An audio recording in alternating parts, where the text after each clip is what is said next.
Guys, how are you doing? So आज हम देखने वाले हैं बहुत ही ज़्यादा बेहतरीन सीरीज। एपिसोड 1 की शुरुआत होती है और हमें देखने के लिए मिलता है हमारी कहानी का मेन लीड जाओ, जो कि बैठा हुआ होता है अपनी कंप्यूटर डेस्क के सामने और साथ ही वो यहाँ पर एक गेम खेल रहा होता है। उसे गेम खेलते हुए काफ़ी ज़्यादा टाइम हो चुका था, वो थक जाता है लेकिन फिर भी एनर्जी ड्रिंक को पीता है और एक बार फिर से यहाँ पर उस गेम को कंटिन्यू करता है। हमें देखने के लिए मिलता है कि वो यहाँ पर एक सुप्रीम वर्ल्ड के अंदर पहुंच चुका होता है इस गेम के अंदर, और जैसे ही वो वहाँ पर एंटर करता है तो फिर यहाँ पर उसकी पूरी की पूरी अपीयरेंस ही चेंज हो चुकी होती है कहानी के मेन हीरो की तरह। वो कह रहा होता है कि होलोग्राफिक गेम जो है वो बहुत ही ज़्यादा कूल है।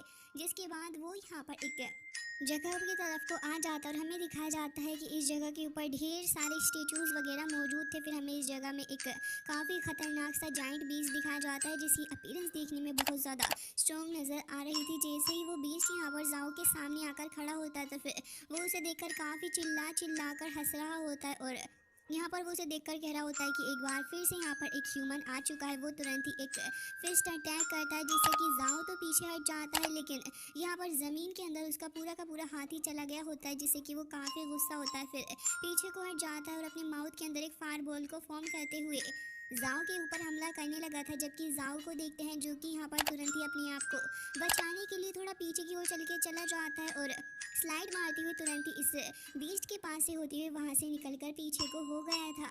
हमें दिखाया जाता है कि बीस्ट यहाँ पर लगातार फायर बॉल्स को फॉर्म करे जा रहा होता है और एक के बाद एक फायर बॉल को लगातार फॉर्म करते करते वो थक चुका होता है, लेकिन ना तो जाओ रुक रहा होता है ना ही वो बीस्ट। जिसके बाद वो साइड से होकर आता है और इसके माउथ के ऊपर बहुत ही ज़्यादा ज़ोर से एक फिस्ट अटैक कर देता है। फिर हमें दिखाया जाता है कि यहाँ पर जैसे ही वो बीस्ट थोड़ा साइड में हटने लगा था तो फिर जाओ एक बार फिर से उसके सामने आ जाता है और एक बार फिर उसके ऊपर किक से हमला करने के लिए आ रहा था, लेकिन इस बार वो बीस्ट यहाँ पर रुकता नहीं बल्कि जाओ की लेग को पकड़ लेता है। फिर उसे काफ़ी ज़ोर से गोल गोल घुमाता है और उसे दूर फेंक कर मार देता है।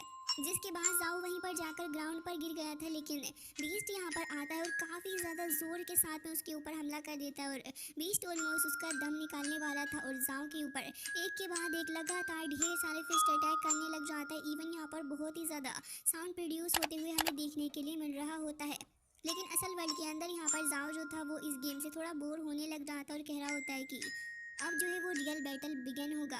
और ये कहने के बाद वो यहाँ पर तुरंत ही अपनी पावर्स को एक्टिवेट कर लेता है। इवन वो बीस्ट के हाथ को भी पीछे कर देता है और हमें दिखाया जाता है कि स्काई की तरफ से एक हेवनली सोर्ड आ जाती है जाओ के पास, जो कि उसी की ही थी। फिर इस सोर्ड को वो निकालता है और बीस्ट के सामने जाकर काफ़ी ज़्यादा तेज़ी से भागते हुए आके उसके ऊपर जैसे ही हमला करने लगा होता है तो फिर बीस्ट भी उसके ऊपर एक फिस्ट से अटैक करता है। बट जाओ क्योंकि यहाँ पर काफ़ी ज़्यादा फास्ट था अपने एक्शंस के साथ में, तो फिर वो बीस्ट के नोटिस करने से पहले ही लगातार उसके ऊपर काफ़ी सारे हमले कर देता है। वो बहुत ही ज़्यादा स्पीड के साथ में उसके ऊपर हमले कर रहा था। इवन वो अपने सारे अटैक्स करके जब पीछे को आकर रुक जाता है तब हमें दिखाया जाता है कि यहाँ पर ये जो बीस्ट होता है वो उस पॉइंट पे जाकर पूरा भस्म हो चुका था और यहाँ पर उसी पॉइंट पर वो ख़त्म भी हो जाता है। इवन ये गेम भी यहाँ पर जाओ जीत चुका होता है, जिसके बाद सिस्टम उसे कहने लगा होता है कि बहुत ही ज़्यादा बढ़िया, आपने इस बैटल को बहुत ही ज़्यादा अच्छे तरीके से लड़ा है। इसके चलते हम आपको एक रिवॉर्ड देना चाहेंगे, प्लीज़ अपने रिवॉर्ड को एक्सेप्ट करो।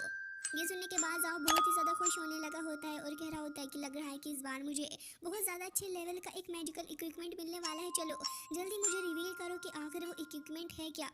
जाओ के सामने एक पेटल जो होती है वो फ्लाई करती हुई जा रही थी। फिर वो पेटल ढेर सारे पेटल्स के अंदर कन्वर्ट हो जाती है। जाओ इसी को देखने लगा था और एक्सपेक्ट कर रहा होता है एक हाई क्वालिटी का इक्विपमेंट, लेकिन वो तो यहाँ पर इक्विपमेंट नहीं बल्कि बहुत ही ज़्यादा ब्यूटीफुल सी लड़की के अंदर कन्वर्ट हो जाता है। और फिर वो लड़की जाओ की तरफ को आ रही होती है। देखने में तो वो काफ़ी ज़्यादा प्रीटी भी लग रही थी, लेकिन जैसे ही वो जाओ की तरफ आगे बढ़ती है बहुत ही ज़्यादा प्यार से, तो फिर जाओ तो उसके ऊपर एक पंच मारकर उसे साइड में कर देता है और गुस्सा करने लगा था। वो कह रहा होता है कि आखिर मेरा अल्टीमेट ट्रीजर कहाँ है, मुझे मेरा अल्टीमेट ट्रीजर चाहिए। किसी भी हालत में मैं इस लड़की का क्या करूँगा, मुझे इक्विपमेंट दो, मुझे मेरा इक्विपमेंट किसी भी हाल में अभी के अभी दे दो। लेकिन यहाँ पर उसे किसी की आवाज़ सुनने के लिए मिलती है जो कि कह रहा होता है कि उफ, कितने अफसोस की बात है कि तुम्हें वो इक्विपमेंट ही नहीं मिला। मुझे तो तुम्हारे लिए बहुत ही ज़्यादा बुरा लग रहा है, कितना ज़्यादा गलत हुआ है तुम्हारे साथ वाकई में, मैं तुम्हें दिल से फील कर सकता हूँ। और ये कहने के बाद वो वहाँ पर अजीब सा डांस करने लगा था। जाओ तो वहीं पर साइड में छिपकर उसे देख रहा होता है कि आखिर ये है क्या चीज़। और उसके बाद जैसे ही वो अजीब सा क्रिएचर पलट कर देखता है तो फिर जाओ उसको बार बार घुमा घुमा कर देख रहा होता है। फिर उसके चीख को पकड़ने लगा था एंड अजीब ही तरीके से उसे पीट पीट कर टॉर्चर कर रहा होता है। उससे कह रहा होता है कि मुझे मेरा ट्रीजर दो। आखिर कहाँ चला गया वो ट्रीजर इक्विपमेंट। लेकिन तभी वो कहने लग जाता है कि ठीक है, अगर तुम्हें वो सरप्राइज़ चाहिए तो तुम्हें वो सरप्राइज़ बहुत ही जल्दी मिलेगा।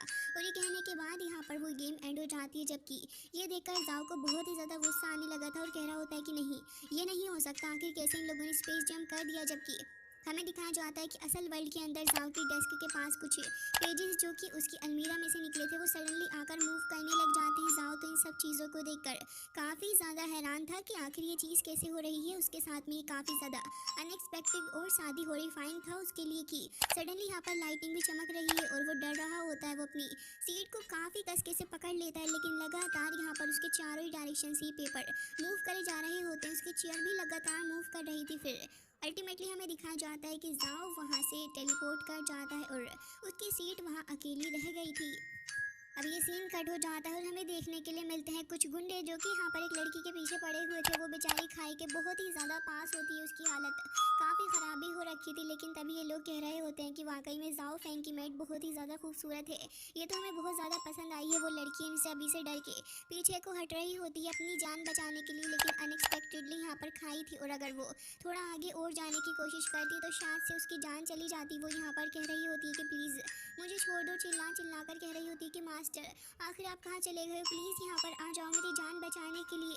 लेकिन तभी यहाँ पर वो जो बंदा था वो उसके पास आ रहा होता है और कह रहा होता है कि जाओ फैंग को तो ऑलरेडी हमने ख़त्म कर दिया है, वो मर चुका है और अब हम यहाँ पर तुम्हारा भी फ़ायदा उठाएंगे। भले ही तुम यहाँ पर कितना ही ज़्यादा क्यों ना चिल्ला लो, लेकिन तुम्हारे चिल्लाने का कोई फ़ायदा ही नहीं है। लेकिन इतनी देर में टेलीपोर्टेशन एरिया उसी जगह पर ओपन होता है और हमें दिखाया जाता है कि यहाँ पर जाओ फैंग उसी के ऊपर आकर बैठ चुका होता है और कह रहा था कि सिस्टम ने आखिर मुझे कहाँ पर भेज दिया, ये जगह तो काफ़ी अलग लग रही है। लेकिन तभी वो लड़की उसे देखकर कहने लग जाती है कि मास्टर आखिर आप आ ही गए मेरी जान बचाने के लिए, इसका मतलब तो आप एकदम ही ठीक हो। वो अपनी बात पूरी कर ही रही थी, लेकिन तभी उनमें से एक लड़का उसको किस करने के लिए आगे आ रहा होता है और ये चीज़ यहाँ पर जाओ फैंग को बहुत ज़्यादा गुस्सा दिलाती है। वो तुरंत ही आगे बढ़ता है और उसको वहाँ पर चाटा मारता है, जबकि दूसरे बंदे को किक मार के वहाँ से हटा देता है। उसके बाद कहने लगा होता है कि सिस्टम की हिम्मत भी कैसे हुई मुझे इस तरीके से रिवॉर्ड करने की, मुझे यहाँ पर रिवॉर्ड चाहिए। और ये कहने के बाद वो उनमें से एक को वहाँ खाई से भी नीचे को गिरा देता है और यहाँ पर जैसे ही वो दोनों ही लड़के आगे बढ़ रहे होते हैं तो फिर वो कह रहा होता है कि मुझे एक टॉप क्वालिटी का इक्विपमेंट चाहिए और उसके लिए मैं कुछ भी करूँगा।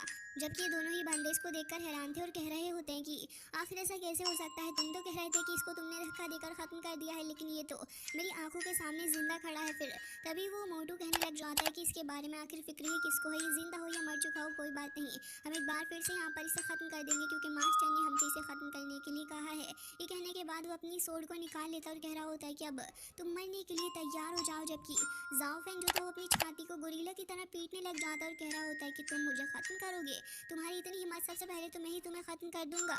और ये कहने के बाद तुरंत ही आगे बढ़ता है और एक बहुत ही ज़्यादा स्ट्रॉन्ग फिस्ट के साथ में यहाँ पर हमला कर देता है इस मोटू के ऊपर। बट देखने वाली बात तो ये थी कि यहाँ पर इसके ऊपर ज़रा भी असर नहीं पड़ता, बल्कि वो तो हंसते हुए कह रहा होता है कि बस हो गया तुम्हारा, क्या इतना ही तुम कर सकते थे। और ये कहकर सिर्फ अपने स्टमक से ही उसको पीछे हटा देता है। तो फिर जाओ ये देखकर काफ़ी ज़्यादा हैरान था कि आखिर ये मोटू ऐसा कैसे कर पा रहा है, जबकि ये जो मोटू होता है वो कह रहा होता है कि तुम जैसा पीस ऑफ ट्रैश मेरा कुछ भी नहीं कर सकता और तुम बस एक कूड़ा करकट ही हो। ये सुनकर जाओ फैंग को और भी ज़्यादा गुस्सा आता है। वो फिर आगे आता है और लगातार काफ़ी सारे पंचिस से हमला करता है, बट एक बार फिर से वो थक के पीछे हट जाता है और कह रहा होता है कि मेरा मूव तुम्हें कैसा लगा। लेकिन अभी भी वो पर्सन आराम से ऐसे ही खड़ा हुआ होता है और कह रहा होता है कि मुझे तो यहाँ पर कुछ भी फील नहीं हुआ है तुम्हारे इन सारे ही मूव से। तो फिर जाओ कहता है कि क्या सच में तुम्हें मेरे मूव के साथ में कुछ भी नहीं हुआ, मुझे तो अभी तक विश्वास नहीं हो पा रहा। और ये कहकर वो मोटू तुरंत ही आगे बढ़ता है उसके ऊपर अटैक करने के लिए। जाओ यहाँ पर अपने आप को बचाने की कोशिश करता है, बट वो पहले तो जाओ को किक मारता है, फिर उसको पकड़ लेता है उसकी लेग से, फिर बहुत ही ज़्यादा तेज़ी के साथ में घुमाता है और जाओ को वहीं पर फेंक देता है। जाओ जो कि बहुत ही ज़्यादा शातिर बंदा था वो तुरंत ही यहाँ पर खाई को पकड़ लेता है अपने एक हाथ से और दूसरी तरफ उसे अपनी मौत साफ नज़र आ रही थी। जबकि वो मोटू उसे कहने लग जाता है कि अब तुम्हारे बचने के चांसेस ही नहीं है। जाओ कैसे तो करके खुद को संभालता है और ऊपर की तरफ कूद कर आ रहा होता है। इवन यहाँ पर वो लड़की भी कह रही हो प्लीज़ यंग मास्टर थोड़ा बाहर आने की कोशिश करें, लेकिन यंग मास्टर चाहे कितनी ही कोशिश क्यों ना कर ले इसका कोई भी फ़ायदा नहीं होने वाला था। साथ ही वो मोटू बंदा भी आगे आता है और हमें दिखाया जाता है कि अब जाओ डरने लग जाता है, क्योंकि अगर इसने इस वक्त एक भी किक्स मार के हमला कर दिया तो फिर जाओ का खेल खत्म हो सकता है। वो कह रहा होता है कि लग रहा है बॉस कि आपके और मेरे बीच में कोई तो मिसअंडरस्टैंडिंग हुई है, क्या हम इन सारी चीज़ों को यहाँ पर ख़त्म कर सकते हैं। लेकिन वो कह रहा होता है कि मिसअंडरस्टैंडिंग, आखिर कैसी मिसअंडरस्टैंडिंग, और ये कहकर लगातार अपने पैर से यहाँ पर हमला करने लग जाता है। जबकि जाओ कभी एक हाथ हटाता तो दूसरे हाथ से खुद को सपोर्ट प्रोवाइड कर रहा होता है और लगातार ऐसे ही खुद को सपोर्ट करते हुए वो बचाने की भी कोशिश कर रहा था। बट इन दी एंड वो बंदा उसको किक मार के नीचे धक्का दे ही देता है, जिसके चलते जाओ वहाँ पर किक के थ्रू बेचारा काफ़ी बुरे तरीके से नीचे जाकर गिर गया था। उसी पॉइंट पर हमें देखने के लिए मिलता है कि वहाँ पर एक बार फिर से वही टेलीपोर्टेशन एरे ओपन हो जाता है। लेकिन जाओ को तो अपनी डेथ साफ नज़र आ रही थी, क्योंकि अब तक तो वो इसे गेम समझकर ही लाइटली ले रहा होता है। बट अब लेकिन फॉर्चुनेटली क्योंकि वहाँ पर वो टेलीपोर्टेशन एरे एक बार फिर से वहाँ अपीयर हो चुका होता है, तभी सडनली उस खाई के पास से हमें बहुत ही ज़्यादा स्ट्रॉन्ग लाइटनिंग फोर्स ऊपर की तरफ को उठते हुए नजर आती है। तो फिर ये तीनों ही बंदे काफ़ी ज़्यादा हैरान हो जाते हैं और वो मास्कमैन आगे आकर देखने लगा होता है कि सडनली यहाँ पर क्या होने लगा, कितनी ज़्यादा लाइट फोर्स काफ़ी ज़्यादा तेज़ी के साथ में ऊपर को उठते हुए आ रही है। अब जैसे ही टेलीपोर्ट होकर जाओ फैंग वहाँ पर आता है तो फिर हमें दिखाया जाता है कि वो जो लिटिल बीस्ट था वो यहाँ पर कहने लग जाता है कि कॉन्ग्रेचुलेशन मास्टर कि आपने यहाँ पर सक्सेसफुली समन कर लिया एंटी कार फैन सिस्टम को, जिसके चलते आपका यहाँ पर फर्स्ट टास्क तो कंप्लीट हो चुका। लेकिन यहाँ पर अभी के लिए जाओ को कुछ भी नहीं समझ में आ रहा होता, तो वो यहाँ पर अभी दिखाने लगा होता है स्क्रीन के ऊपर कि अभी जो आपका करंट कल्टीवेशन लेवल है वो ये है। लेकिन ये सुनने के बाद तो जाओ तुरंत ही यहाँ पर उसको पकड़ लेता और कह रहा होता है कि वो सारी की सारी बातें छोड़ो, लेकिन मुझे बस एक मेन मुद्दे की बात बताओ कि आखिर मैं इस वर्ल्ड के अंदर क्या कर रहा हूँ। तुमने मुझसे पूछा तक नहीं, मुझे वापस जाने दो तुरंत, मैं अभी यहाँ से वापस अपने वर्ल्ड के अंदर जाऊँगा। लेकिन ये सुनने के बाद लिटिल बीस्ट कहने लग जाता है कि आप कम से कम पहले अपने ऊपर ध्यान दें, और अगर आप मुझे यहाँ पर ख़त्म करने की कोशिश करेंगे तो फिर याद रखना कि आप वापस से यहाँ पर नहीं जा पाएंगे जिस जगह से आए हैं, और यहाँ से टेलीपोर्ट करना आपको काफ़ी ज़्यादा मुश्किल भी रहेगा। लेकिन ये सुनने के बाद जाओ कहने लग जाता है कि मुझे बस यहाँ से कैसे भी करके वापस भेजो। बट ये सुनने के बाद लिटिल बीस्ट कह रहा होता है कि बस भी करो, मेरी जान लोगे क्या, और कह रहा होता है कि प्लीज़ मुझे आज़ाद कर दो।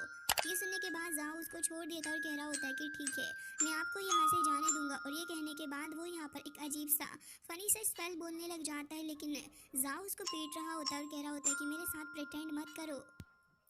जबकि यहाँ पर लिटिल बीस्ट कहने लग जाता है कि अरे ऐसी कोई भी बात नहीं है। और ये कहने के बाद तुरंत ही यहाँ पर एक टेलीपोर्टेशन एरे को ओपन करता है, जिससे कि यहाँ पर साफ साफ जाओ का घर नज़र आ रहा होता है। तो फिर ये देखने के बाद वो कह रहा होता है कि खैर चलो अच्छा ही हुआ। अब जाओ वहाँ से जा रहा होता है एकदम से अपनी छाती चौड़ी करके, लेकिन लिटिल बीस्ट वहाँ पर बहुत ही ज़्यादा चिल होकर खड़ा हुआ था। और हमें देखने के लिए मिलता है कि अब जाओ को आवाज़ आ रही होती है उस मेड की, जो कि कह रही होती है कि प्लीज़ मुझे यहाँ से जाने दो, आखिर तुम मुझे क्यों नहीं जाने दे रहे हो। लेकिन वो दोनों के दोनों इसे बहुत बुरे तरीके से हरास कर रहे होते हैं। जबकि यहाँ पर लिटिल बीस्ट आकर पूछने लग जाता है कि क्या हुआ, तुम तो यहाँ से हो क्या। अब ये सुनने के बाद लिटिल बीस्ट की बात वो आगे बढ़ता भी है, लेकिन अब लिटिल बीस्ट उससे कह रहा होता है कि हाँ हाँ चले जाओ, वैसे भी तुम्हारे पास में ये पूरा का पूरा एक ही चांस है, अगर इस चांस को तुमने मिस किया तो फिर तुम यहाँ से वापस नहीं जा पाओगे।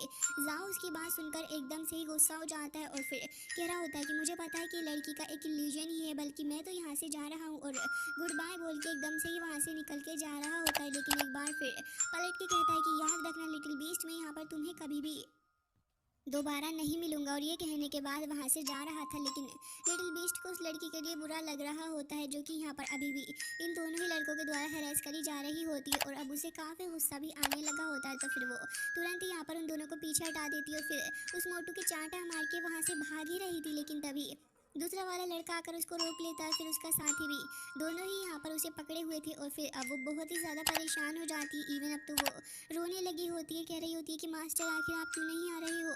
जबकि हमें दिखाया जाता है कि लिटिल बीस्ट कह रहा होता है कि मैंने ये सीन 800 बार देख लिया है, मुझे पता है किसके साथ बहुत ज़्यादा बुरा होगा। जबकि हमें दिखाया जाता है कि जाओ एकदम से ही लाइटनिंग स्पीड से आगे बढ़ता हुआ आता है, और जैसे ही वो बंदा उसको किस करने के लिए आगे जा रहा था, जाओ उसको पकड़ के एकदम से ग्राउंड में पटक देता और उसका मुंह भी मसल देता और कह रहा होता है कि अच्छा, तो अब यहाँ पर वैसे भी ब्यूटीफुल लड़की अगर मुझे बुला रही है तो मैं इतनी आसानी से कैसे जा सकता हूँ। और ये कहकर वो वहीं पर आकर खड़ा हो गया था। जबकि यहाँ पर वो मेड कह रही होती है कि आप आ ही गए यहाँ पर, मुझे आपसे पूरी उम्मीद थी। जबकि मोटू कह रहा होता है कि अब यहाँ पर अगर आयरन किंग भी आ गया तो मैं उसे भी नहीं छोड़ूंगा। और ये कहते हुए आगे बढ़ता और अपनी सोर्ड के थ्रू काफ़ी सारे हमले करने लग जाता है।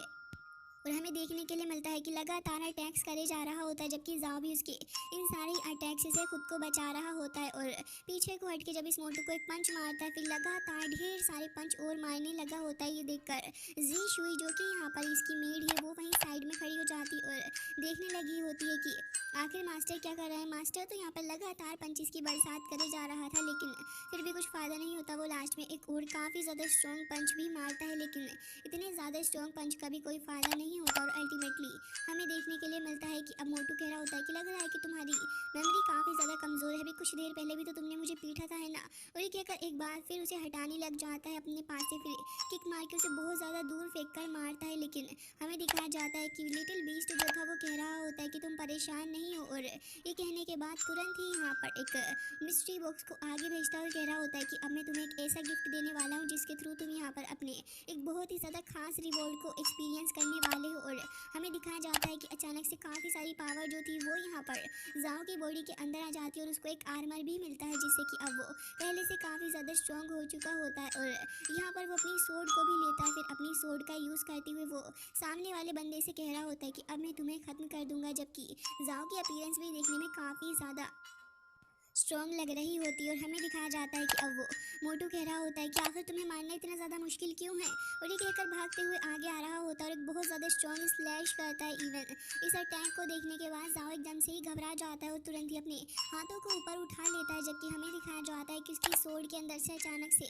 काफ़ी ज़्यादा डोमिनेटिंग एनर्जी बाहर की तरफ को रिलीज़ होने लग जाती है। जैसे ही एनर्जी यहाँ पर अनलीश करती है तो यहाँ पर ये मोटू काफ़ी ज़्यादा दम लगाने के बावजूद भी कुछ नहीं कर पा रहा होता और फिर कहने लगा होता है कि आखिर ये बंदा अचानक से इतना ज़्यादा स्ट्रॉन्ग कैसे हो गया है। और फिर ये कहकर और भी ज़्यादा पावर लगा रहा होता है, लेकिन अब जाओ जैसे ही खुद को देख रहा होता है कि वो अचानक से इस मोटू की पावर को बर्दाश्त कर पा रहा है और उसके ऊपर ज़रा भी असर नहीं पड़ रहा, तो फिर ये देखकर वो थोड़ा हैरान था। जबकि लिटिल बीस्ट कह रहा होता है कि अब तुम अपनी फुल स्ट्रेंथ को एक्सपीरियंस करके देखो। जिसके बाद यहाँ पर ये कहते साथ ही यहाँ जाओ अपनी सोर्ड को लेता और कह रहा होता है कि हाँ वक्त आ चुका है। और ये कहने के बाद जैसे ही एक सिंगल अटैक करता है तो बहुत ज़्यादा पावर आसपास अनलीश होती है और ये बंदा तो स्काई के अंदर जाके एकदम तारे की तरह चमकने लगा होता है। ये सब कुछ के बाद यहाँ पर जाओ को बहुत ही ज़्यादा खुशी हो रही होती है और वो यहाँ पर कह रहा होता है कि वाकई में बहुत ही ज़्यादा अच्छा एक्सपीरियंस था।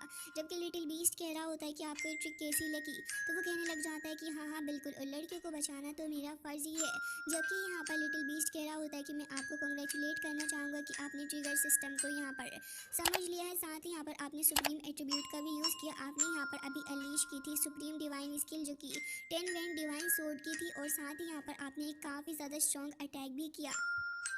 जिसके साथ ही वो कह रहा होता है कि अभी मैं आपको एक चीज़ और दूंगा, और एक मिस्टीरियस सी बुक्स जाओ के सामने कर देता है। जाओ भी इस बुक को देख रहा होता है, जबकि पूछने लग जाता है कि आखिर इस बुक का क्या काम है। तो वो कह रहा होता है कि अच्छा नहीं बताना तो भूल ही गया, असल में जब जब तुम मॉन्स्टर्स के साथ में फाइट करोगे इस वर्ल्ड के अंदर तो तुम बहुत ही ज़्यादा स्ट्रांग हो जाओगे, एंड एज अ सिस्टम मेरा काम है तुम्हें रिवॉर्ड देने का। तो हमें दिखाया जाता है कि जाओ अब इस बुक को ही देखने लगा होता है और कह रहा होता है कि इस सिस्टम के साथ में तो अगर मैं आगे बढ़ूंगा मेरा काफ़ी ज़्यादा फ़ायदा हो जाएगा। जिसके बाद हमें दिखाया जाता है कि जाओ जैसे इस बुक के ऊपर अपना हाथ रखता है तो एक बार फिर काफ़ी एनर्जी आसपास रिलीज़ होने लगी होती है, और दिखाया जाता है कि जाओ ने अपनी 10 मेरिडियंस डिवाइन सोर्ड को भी ओपन किया होता है, जिसके चलते यहाँ पर वो एक्सपीरियंस कर पा रहा होता है इस चीज़ को, और बहुत ही ज़्यादा अच्छा एक्सपीरियंस उसके लिए था। जबकि लिटिल बीस्ट कह रहा होता है कि आपने यहाँ पर इनको डिफीट किया है, जिसके चलते आपको 400 पॉइंट्स मिलते हैं। तो फिर जाओ इसे लेकर काफ़ी खुश था और यहाँ पर कह रहा होता है कि बहुत ही ज़्यादा बढ़िया, और अब वो एक 2 स्टार का डिसाइबल भी बन चुका होता है। जबकि जाओ कह रहा होता है कि इससे ज़्यादा अच्छा और क्या हो सकता है, मैं और भी ज़्यादा एक्सपीरियंस को गेन करना चाहूँगा फ्यूचर के अंदर। और ये कहकर वो तुरंत ही वहाँ से आगे की तरफ को जाता है, जबकि यहाँ पर लिटिल बीस्ट उसके पीछे पीछे आ रहा होता है और कह रहा होता है कि हाँ ठीक है। तभी जाओ कहने लग जाता है कि आगे से जब भी तुम अपनी पावर का इस्तेमाल करो मेरी पावर को इन्हेंस करने के लिए तो एक बार मुझसे पूछ लेना। तो लिटिल बीस्ट पूछने लग जाता है कि आखिर ऐसा क्यों। तो वो कह रहा होता है कि मैं चाहता हूँ कि इस वर्ल्ड के अंदर मैं एकदम से डम्ब बनकर रहूँ, और जब मौका मिले तो फिर मैं अपना अच्छा खासा हाथ मारूंगा। ये सुनने के बाद लिटिल बीस्ट कहता है कि हाँ हाँ बिल्कुल अच्छी बात है ये तो। लेकिन तभी दिखाया जाता है कि जाओ की मेट जो थी वो एकदम से ही भागती हुई आती है, और अब आकर जाओ को गले लगाकर रोने लग जाती है। जाओ तो एकदम से ही हैरान हो गया था कि इस लड़की को क्या हो गया है। जबकि हमें देखने के लिए मिलता है कि वो लड़की बहुत ज़्यादा इमोशनल हो गई थी और कह रही होती है कि मुझे तो ये लग रहा था कि मैं आपको कभी भी दोबारा देख ही नहीं पाऊंगी, वाकई में मुझे बहुत ज़्यादा बुरा लग रहा था। जाओ कह रहा होता है कि आखिर ये लड़की क्यों मुझसे ऐसे चिपट रही है। तो फिर यहाँ पर लिटिल बीस्ट उसको कह रहा होता है कि असल में जो कैरेक्टर है वो आपके साथ में मर्ज हो रही है और अब यहाँ पर आपको भी इस चीज़ के लिए प्रिपेयर रहना होगा। जिसके बाद जाओ थोड़ा सोच में पड़ जाता है और हमें दिखाया जाता है कि वो एक कोर्टयार्ड के अंदर आ चुका होता है। वो थोड़ा आसपास देख रहा था कि सडनली ये क्या हुआ है, तो उसकी नज़र यहाँ पर खेलते हुए दो छोटे बच्चों के ऊपर पड़ती है। वो कह रहा होता है कि जी शुई तुम आखिर मुझे क्यों कैच कर रही हो, जबकि हमें दिखाया जाता है कि यहाँ पर एक ओल्ड मैन भी बैठे हुए थे जो कि इन दोनों को ही देखकर थोड़े खुश हो रहे होते हैं, लेकिन सडनली वहाँ पर उनका कफ गिर जाता है और उसके बाद ये सीन कट होता है। हमें देखने के लिए मिलता है कि ओल्ड मैन को कोई बहुत ज़्यादा परेशान कर रहा था और जाओ का भी गला यहाँ पर पकड़ रखा होता है और उसको बहुत ज़्यादा टॉर्चर भी किया था। जाओ तो वहाँ से डर के मारे भागने लग जाता है और हमें पता चलता है कि जाओ को बहुत ही ज़्यादा बुरी चीज़ों का सामना भी करना पड़ा है, जिसके चलते अब उसको इस कैरेक्टर के बारे में काफ़ी कुछ समझ आ चुका होता है। और हमें पता चलता है कि यहाँ पर अब जाओ अपने सर को पकड़ लेता है, क्योंकि उसकी सोल जो होती है वो इस सिचुएशन के साथ में मर्ज हो रही थी। वो काफ़ी कुछ अटैचमेंट हेट्रेड सब कुछ ही फील कर पा रहा होता है अपने अंदर, जिसके चलते वो यहाँ पर आ चुका होता है इस गेम की मेन पॉइंट के ऊपर, जो था यहाँ पर मेन इमोशन को ट्रिगर करना, जो कि वो अब कर पा रहा होता है। जिसके बाद जाओ वहाँ पर बहुत ज़्यादा गुस्सा हो जाता है और कह रहा होता है कि जाओ मेंग और साथ ही जाओ शुआंग ने फैमिली को बिट्रे किया है और इसी के चलते यहाँ पर यंग मास्टर जाओ की जो फैमिली है उनको बहुत ज़्यादा सफ़र करना पड़ा। और अब ये मेरी बारी है कि मैं यहाँ पर इन्हें सबक सिखाऊं। वो बहुत ही ज़्यादा मोटिवेट होते हुए स्क्रीन के ऊपर हाथ करने ही वाला था, लेकिन तभी लिटिल बीस्ट कहने लग जाता है कि एक बात याद है, मर्जी के साथ में सिस्टम के लिए हाँ बोल रहे हो तो फिर याद रखना कि अगर आप इस वर्ल्ड के अंदर ख़त्म हुए यानी कि डेड हो गए, तो असल वर्ल्ड के अंदर भी आपके साथ यही होगा। ये सुनकर जाओ सोच में पड़ जाता है और कह रहा होता है कि अगर ऐसी बात है तो फिर तुम्हें ये चीज़ मुझे पहले बतानी चाहिए थी। लेकिन लिटिल बीस्ट उसका हाथ पकड़ के एकदम से सिस्टम के ऊपर क्लिक कर देता है, जिसकी वजह से मिशन सक्सेसफुल हो चुका था। और जाओ कहता है कि तुमने मुझे चीट किया, ये बहुत ही ज़्यादा गलत बात है। लेकिन अब वो कह रहा होता है कि अब तो मैंने ऐसा कर दिया। ये सुनकर जाओ उसकी तरफ आगे बढ़ रहा होता है उसके ऊपर हमला करने के लिए, लेकिन वो कहता है कि रुको रुको, आखिर तुम मुझे क्यों मार रहे हो, मैं तो छोटा नन्हा सा बीस्ट हूँ। लेकिन तभी वो उसे उठाकर दूर फेंक देता है। फिर उसके बाद गुस्से से उसके ऊपर किक्स मारता है, फिर उसे बहुत ज़्यादा पीट रहा होता है। लेकिन लिटिल बीस्ट यहाँ पर बहुत ज़्यादा बुरी हालत में आ चुका था। प्रेजेंट में हमें दिखाया जाता है कि जाओ वापस से अब इस लड़की जी शुई को कंसोल करने लगा होता है और कह रहा होता है कि अब तो मुझे इन लोगों का बदला लेना ही होगा। फॉर्चुनेटली यहाँ पर ये मेड है जो कि हमेशा ही मेरे साथ रहती है, और अभी भी वो रो रही थी और कह रही होती है कि उम्मीद है कि आप ठीक ही होंगे और बस आप हमेशा ऐसे ही ठीक रहें, क्योंकि अगर आपको कुछ हो गया तो फिर याद रखना मैं ढंग से जी नहीं पाऊंगी। ये कहकर वो और ज़्यादा रो रही होती है, जबकि हमें देखने के लिए मिलता है कि जाओ उसे संभालने की कोशिश करता है और कह रहा होता है कि चलो अब मेरे साथ, और कहने लगा होता है कि अब हम दोनों ही यहाँ से चलेंगे। जबकि बेचारे लिटिल मॉन्स्टर की हालत बहुत ज़्यादा ख़राब हो चुकी होती है पीट पीट कर, और कह रहा होता है कि मैंने तुम्हारे लिए कितने ज़्यादा एफर्ट्स किए फिर भी तुमने मेरा मजाक बनाकर रख दिया। सीन कट हो जाता है और हमें देखने के लिए मिलता है उसका अंकल जो कि अपने लोगों से कह रहा होता है कि तुमने तो कहा था कि जाओ फैंग डेड हो गया, तो भला कैसे अब वो वापस से रिबॉर्न होके आ गया है क्या। तो ये सुनकर वो दोनों ही डर जाते हैं और कह रहे होते हैं कि मास्टर प्लीज़ हमें माफ़ कर दें, लेकिन इसमें हमारी कोई भी गलती नहीं है। जिसके बाद हमें दिखाया जाता है कि अंकल बहुत ही ज़्यादा गुस्से से इन दोनों को ही पकड़ लेते हैं और कह रहे होते हैं कि मैं तुम्हें 3 दिन और दे रहा हूँ। 3 दिन के अंदर जाओ और जाकर उसको ढूंढ लो, अदरवाइज तुम याद रखना कि तुम्हारी जान ले लूँगा। फिर उसे काफ़ी ज़्यादा ज़ोर से पटक कर वहीं पर फेंक देते हैं। उसका साथी उसको उठाने के लिए वहाँ पर आ रहा होता है, लेकिन तभी वो गुस्से से कह रहे होते हैं कि अगर तुमने हाथों हाथ जाकर उसे नहीं ढूंढा तो याद रखना कि तुम्हारे साथ क्या हो सकता है। जिसके बाद वो दोनों ही वहाँ पर डरे हुए थे, जबकि यहाँ पर जाओ हुआन भी बैठा हुआ होता है और वो यहाँ पर एक लेडी के हाथ से फ्रूट्स खाते हुए उन्हें बहुत ही ज़्यादा इंजॉय करने लगा होता है। जबकि ये चीज़ देखने के बाद उसको बहुत ज़्यादा गुस्सा आने लगा होता है और वो कह रहा होता है कि जाओ फैंग के पास में जो मेड है वो बहुत ही ज़्यादा ब्यूटीफुल है और सिटी लॉर्ड सीतू को वो पसंद आ चुकी है। मुझे उसे जल्द से जल्द ढूंढना ही होगा, क्योंकि अगर हमने वो लड़की उनके हवाले ना की तो फिर प्रॉब्लम हो जाएगी। ये सुनने के बाद तो जाओ हुआन जो होता है वो बहुत ही ज़्यादा अजीब सा रिएक्ट करने लगा था और कह रहा होता है कि फादर मैंने तो यहाँ पर उस मेड को काफ़ी वक्त से नहीं देखा, वैसे देखने में तो वो काफ़ी अच्छी है। लेकिन ये सुनकर वो तुरंत ही उसके मुँह पर एक चांटा लगाते हैं और कह रहे होते हैं कि तुम जाओ फैमिली को आगे जाकर कंट्रोल कैसे करोगे जब तुम्हें समझ ही नहीं आ रहा कि आखिर चीज़ों को हैंडल कैसे करना है। तुम्हें यहाँ पर सिटी लॉर्ड मेंशन की तरफ जाकर चीज़ों को संभालना चाहिए, लेकिन तुम तो कुछ अलग ही चीज़ें करने में लगे हुए हो। जिसके बाद वो बहुत ही ज़्यादा गुस्से में भी थे। ये सुनने के बाद तो यहाँ पर वो कह रहा होता है कि ठीक है मैं यहाँ पर अपनी पूरी कोशिश करूँगा चीज़ों को मैनेज करने की। जबकि हमें दिखाया जाता है कि वो गुस्से से कह रहे होते हैं कि कोशिश करूँगा, अभी के अभी चले जाओ अपनी शक्ल लेकर। ये सुनकर वो डर के मारे वहाँ से भाग जाता है। जबकि ये सीन कट होता है और अगले दिन का सीन हमें दिखाया जाता है। खोर्स बाहर खड़ा हुआ था और अब जाओ फैंग कह रहा होता है कि जी शुई मैं जा रहा हूँ प्रैक्टिस करने के लिए मोयू राइड के लिए। तो याद रखना कि जब तक मैं वापस नहीं आऊँ तब तक तुम्हें इस जगह पर ही रहना है और यहाँ से बाहर जाने की कोशिश नहीं करना, क्योंकि इससे तुम्हारे ऊपर खतरा बन सकता है।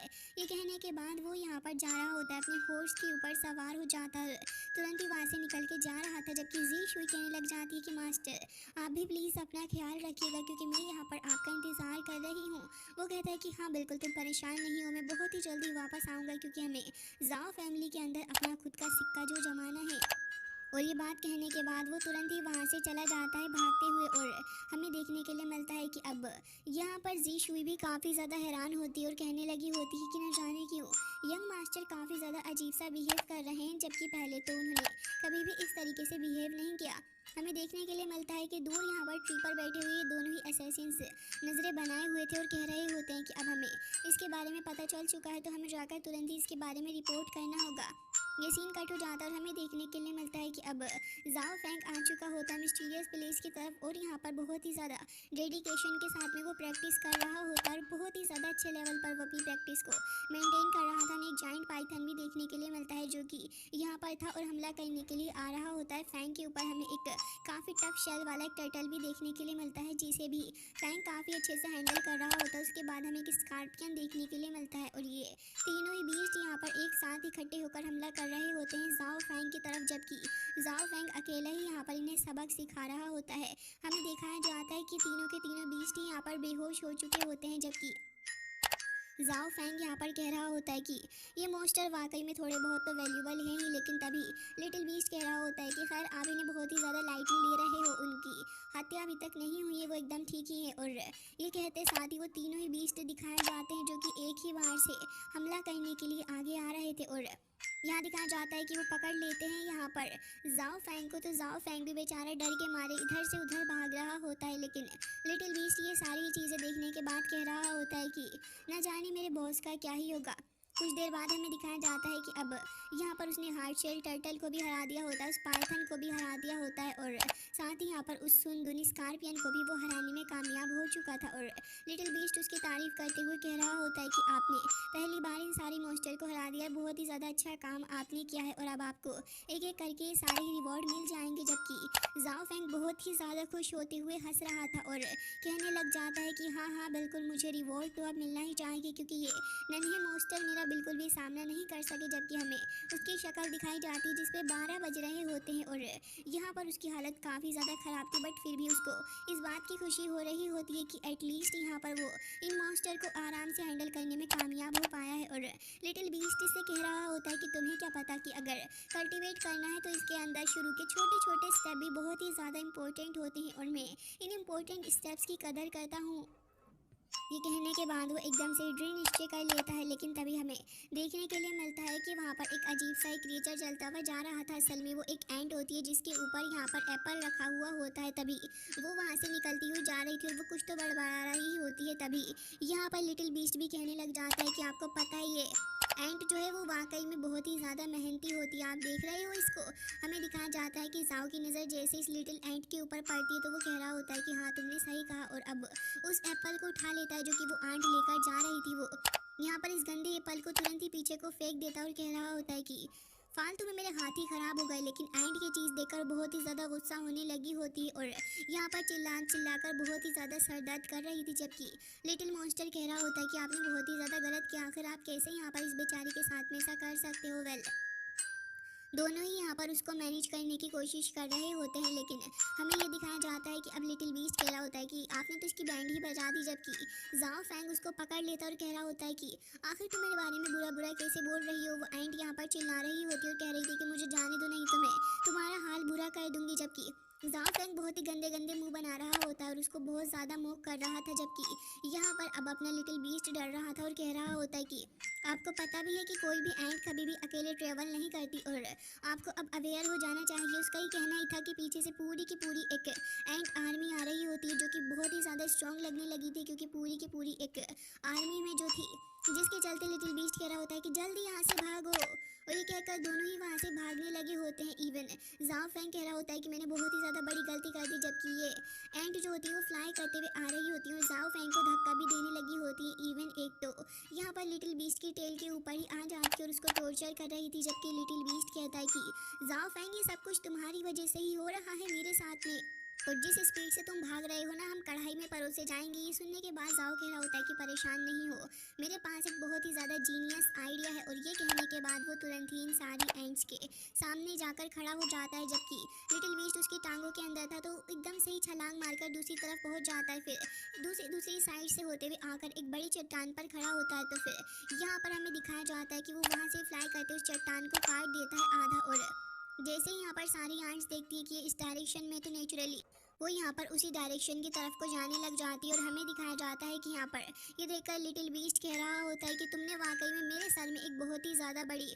प्रॉब्लम डाल दी है, तुम्हारे चक्कर में देखो तो सही ज़रा मेरे साथ में क्या हुआ है। जबकि जाओ कह रहा होता है कि बस भी करो, कल्टीवेशन के अंदर एक काफ़ी ज़्यादा अहम चीज़ होती है, वो होती है स्ट्रेटेजी। और ये कहते हुए तुरंत ही वो यहाँ पर सारी एंट्स को जैसे ही अपने करीब पाता है तो फिर एक बहुत ही ज़्यादा स्ट्रॉन्ग फायर से हमला कर देता है, जिससे चारों ही डायरेक्शन में फायर फैलने लग जाती है। और अब हमें दिखाया जाता है कि वो उस फायर के बीच में बैठ गया था, और अब एक एक करके जैसे जैसे वहाँ पर एंड्स खत्म हो रही होती हैं वैसे वैसे उसको रिवॉर्ड्स मिलते जा रहे थे। वाकई में उसने एक जेन्युइन टेक्निक लगाई थी जिसके चलते उसका काफ़ी ज़्यादा बेनिफिट अब हो रहा होता है। जितनी भी एंड्स वहाँ पर आ रही थी उतना ही ज़्यादा उसका स्कोर बढ़ता जा रहा हो। लिटिल बीस्ट के सिस्टम के अंदर लगातार बार बार अपडेट आ रही होती है, वो भी एक एक सेकंड के अंदर, तो इस वजह से वो काफ़ी ज़्यादा हैंग करने लगा होता है। और ये देखकर यहाँ पर बहुत ज़्यादा हंसी आ रही होती है जाओ फेंग को। और यहाँ पर हमें पता चलता है कि हाँ जाओ फेंग ने लेवल 5 के स्टार को हासिल कर लिया है, जिसके चलते वो यहाँ पर और भी ज़्यादा स्ट्रॉन्ग है एंड उसके पास टेक्निक्स आ गई हैं। ढेर सारी एंड्स को मारने के बाद उसका सिस्टम भी अपडेट हुआ होता है, जिसके चलते अब वो पहले से काफ़ी ज़्यादा स्ट्रॉन्ग हो चुका है। ये देखने के बाद तो वो और भी ज़्यादा खुश हो रहा होता है और कह रहा था कि वाकई में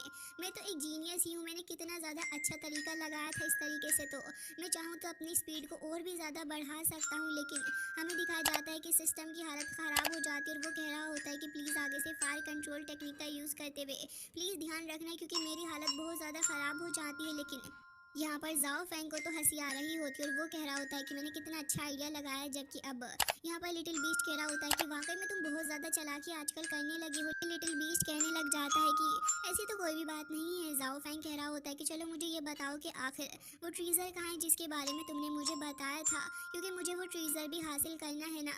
ये सुनने के बाद वो अब उसके साथ में छेड़छाड़ कर रहा था और कह रहा होता है कि कौन सा ट्रीज़र, किस ट्रीज़र के बारे में तुम बात कर रहे हो। असल में मुझे कुछ याद ही नहीं है कि तुम किस ट्रीज़र के बारे में बात कर रहे हो। ये सुनकर जाओ फेंग कह रहा होता है कि अच्छा तो सच में तुम्हें कुछ याद ही नहीं, सच में तुम्हारी मेमोरी इतनी ज़्यादा कमज़ोर हो चुकी है कि मुझे तुम इतनी जल्दी भूल गए ट्रीज़र के बारे में बताकर। तभी वो कह रहा होता है कि हाँ हाँ सच में भूल गया हूँ। तभी यहाँ पर अब जाओ फेंग समझ जाता है कि इतनी आसानी से तो बिल्कुल भी नहीं बाज आएगा। तो फिर वो कह रहा होता है कि चलो कोई बात नहीं। और ये कहने के बाद वो अपने नाइफ को वहाँ पर निकालता है और स्टोन की तरफ रख के बहुत ही ज़्यादा तेज़ी के साथ में शार्पन कर रहा होता है, जिससे कि यहाँ पर लिटिल बीस्ट को अभी तो कुछ नहीं समझ आ रहा था। लेकिन जब तक जाओ इसको शार्प कर रहा होता है तब तक यहाँ पर लिटिल बीस्ट धीरे धीरे करके उसकी तरफ को ही देख रहा होता है और उसके पास आकर पूछ रहा था कि ब्रदर आखिर आप ये क्या करने की कोशिश कर रहे हो। तभी जाओ कहने लग जाता है कि मैं भला क्या ही करूँगा, तुम देख तो रहे हो ना कि मैं यहाँ पर इसे शार्प करने की कोशिश कर रहा हूँ। जब ये शार्प हो जाएगी ना तो इसके बाद इसकी बहुत ज़्यादा काम में आने वाली है, तुम्हें तो पता ही होगा। जिसके बाद वो यहाँ पर देख रहा होता है लिटिल बीस्ट को ही। उस नाइफ की जब रिफ्लेक्शन पड़ रही होती है लिटिल बीस्ट समझ जाता है कि उसने बहुत ज़्यादा बड़ी गलती कर दी है, इस तरीके से परेशान करके जाओ को। और फिर कहने लग जाता है कि अच्छा तो फिर बात ये है। वो इतना ज़्यादा डरा हुआ होता है कि यहाँ पर कहने लगा होता है कि बॉस आप प्लीज़ परेशान नहीं हो, मैं आपको डायरेक्शन बता रहा हूँ कि आखिर यहाँ पर वो ट्रीज़र कहाँ पर मौजूद है। और साथ ही यहाँ पर उस डायरेक्शन को दिखाने लग जाता है। जैसे ही यहाँ पर जाओ उस डायरेक्शन को देख रहा होता है तो फिर बहुत ही ज़्यादा खुशी के साथ में उछलते उछलते वहाँ से चले जाता है और कह रहा होता है कि अब तो मैं उस ट्रीज़र को हासिल करके ही रहूँगा। जबकि लिटिल बीस्ट कहने लगा होता है कि वाकई में आजकल ये बहुत ही ज़्यादा तेज़ होने लगा है। एंड गाइस इसी के साथ आज का ये एपिसोड हो जाता है एंड आई होप कि आपको पसंद आया होगा। मिलते हैं नेक्स्ट वीडियो में, तब तक के लिए बाय बाय।